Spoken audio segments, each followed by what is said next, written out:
Hello and welcome to Swapnanir. স্বপ্ন তোমার, দায়িত্ব আমাদের। আমাদের ঠিকানা বেথুয়াডহরি, নদিয়া। আজকের বিষয় SSC GD special GK class number 4, সঙ্গে আমি রানা মণ্ডল। চলো শুরু করা যাক। প্রথম প্রশ্ন,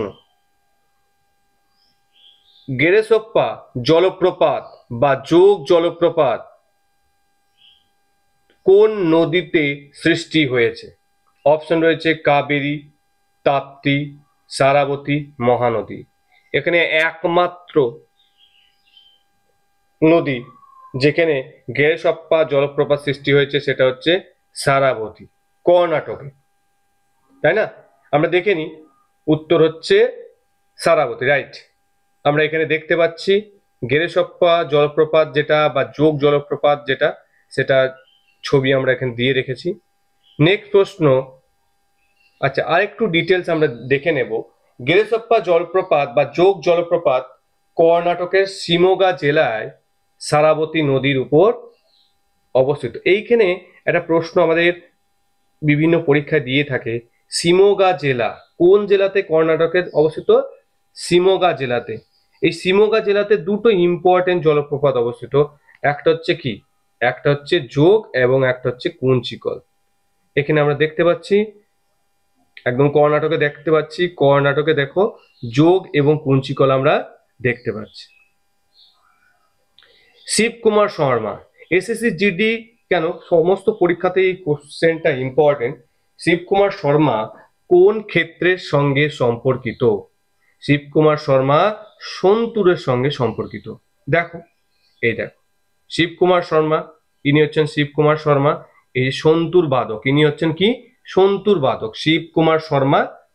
সন্তুর ইনস্ট্রুমেন্ট, মিউজিক্যাল যে ইনস্ট্রুমেন্ট রয়েছে সেটা বাজান।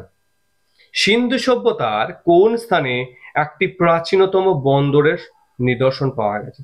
সিন্ধু সভ্যতা আমাদের ভারতের একটা অন্যতম প্রাচীন সভ্যতা। এখানে যে সমস্ত আর্কিওলজিক্যাল সাইটগুলো দেয়া রয়েছে তার মধ্যে প্রাচীনতম বন্দরের সন্ধান পাওয়া গেছে লোথাল, যেটার অবস্থান বর্তমান হিসাবে গুজরাট। আমরা দেখে নেব ছবি এবং এর লোকেশন। এই যে সিন্ধু সভ্যতার যে প্রাচীনতম বন্দর পাওয়া গেছে সেটা হচ্ছে লোথাল। এই লোথালের একটা ভিউ বন্দরটা, এই দেখো। আর জিওগ্রাফিক্যাল লোকেশনটা একটু দেখো,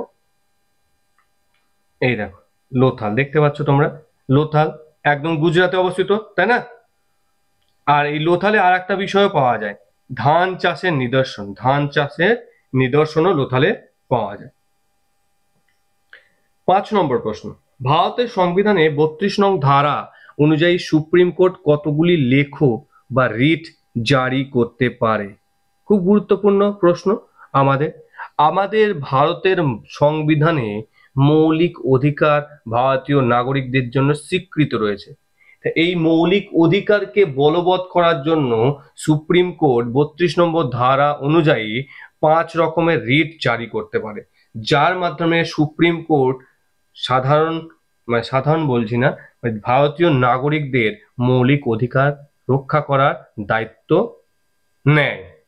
তাই 32 নম্বর ধারা খুব একটা গুরুত্বপূর্ণ ধারা, যার জন্য বলা হয় 32 নম্বর ধারাকে heart and soul of Indian constitution. দেখো কি আছে এই 5টা রিট, 5টা রিটে কি আছে? বন্দি প্রত্যক্ষীকরণ অর্থাৎ habeas corpus, mandamus, prohibition, quo warranto and certiorari. Okay, next প্রশ্ন, কথাকলি এবং মোহিনীঅট্টম কোন রাজ্যের দুটি শাস্ত্রীয় নৃত্য? কথাকলি এবং মোহিনীঅট্টম খুব গুরুত্বপূর্ণ একটা দুটো শাস্ত্রীয় নৃত্য। এটা দেখা যাচ্ছে কেরালাতে। কেরালাতে আমরা ফর্মগুলো দেখে নেব, ডান্স ফর্মগুলো এই কথাকলি এবং মোহিনীঅট্টম হচ্ছে, একটু দেখে নেব। এই যে এটা হচ্ছে কথাকলি, এটা কথাকলির ফর্মেশন, আর এটা হচ্ছে মোহিনীঅট্টম। দুটো মানে ক্লাসিক্যাল ডান্স ফর্ম কেরালাতে দেখা যায়। নেক্সট প্রশ্ন, পারমাণবিক বোমের কার্যনীতির ভিত্তি কি? আমরা মাঝে মধ্যে এই প্রশ্নটা দেখতে পাই যে পারমাণবিক বোমের কার্যনীতির ভিত্তি হচ্ছে কি? নিউক্লিয়ার ফিশন, বা পারমাণবিক বিভাজন। এই যে ডেসক্রাইব করা রয়েছে এখানে, দেখো এইখানে দেখো ফিশনটা দেখো, এই দেখো নিউট্রনের ধাক্কা একটা পরমাণু কি ভেঙে যাচ্ছে এবং শক্তি উৎপাদন করছে, তাহলে এটা হচ্ছে ফিশন, এটা ফিশন। ফিশন হচ্ছে পারমাণবিক বোমের মূল কার্যনীতি, আর হাইড্রোজেন বোম বা সূর্যের কার্যনীতির মূল ভিত্তি হচ্ছে কি ফিশন। এটা হচ্ছে FISSION, ফিশন অর্থাৎ পারমাণবিক সংযোজন। তাহলে পারমাণবিক সংযোজন হচ্ছে হাইড্রোজেন এবং সূর্যের কার্যনীতির মূল ভিত্তি, আর পারমাণবিক বিয়োজন যেটা হচ্ছে পারমাণবিক বোমের বা অ্যাটম বোমের মূল কার্যনীতি। শান্তিনিকেতন কত সালে ইউনেস্কো ওয়ার্ল্ড হেরিটেজ সাইট ঘোষিত হয়েছে? রিসেন্টলি আমরা দেখব Santiniketan UNESCO world heritage site ঘোষিত হয়েছে। সেটা কবে? সেটা এই খুব সম্প্রতি হলো 2023 সালে। শান্তিনিকেতনে 2023 সালে ইউনেস্কো ওয়ার্ল্ড হেরিটেজ সাইট ঘোষিত হয়েছে। শান্তিনিকেতনে যে বিশ্বভারতী রয়েছে সেটা প্রতিষ্ঠা করেন রবীন্দ্রনাথ ঠাকুর 1921 সালে। ওকে, শান্তিনিকেতন পশ্চিমবঙ্গের বীরভূম জেলাতে অবস্থিত। ভারতের মূল ভূখণ্ডের উপকূল রেখার দৈর্ঘ্য কত? ভালো প্রশ্ন।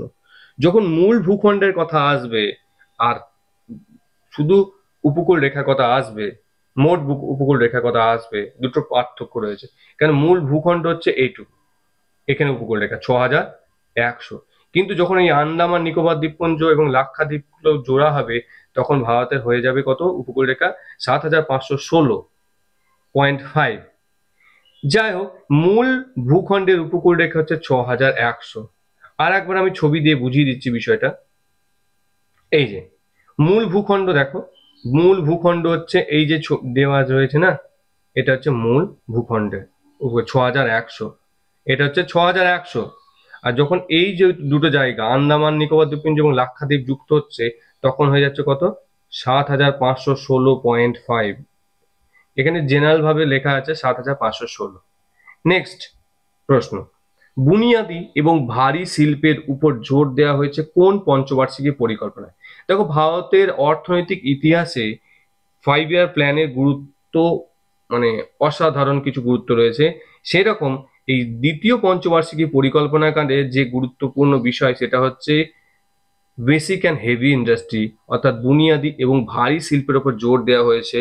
আশা করি তোমাদের ক্লাস ডেফিনেটলি ভালো লাগছে, আর যদি ভালো লাগে অবশ্যই সাবস্ক্রাইব করো আমাদের ইউটিউব চ্যানেল স্বপ্ন নীর।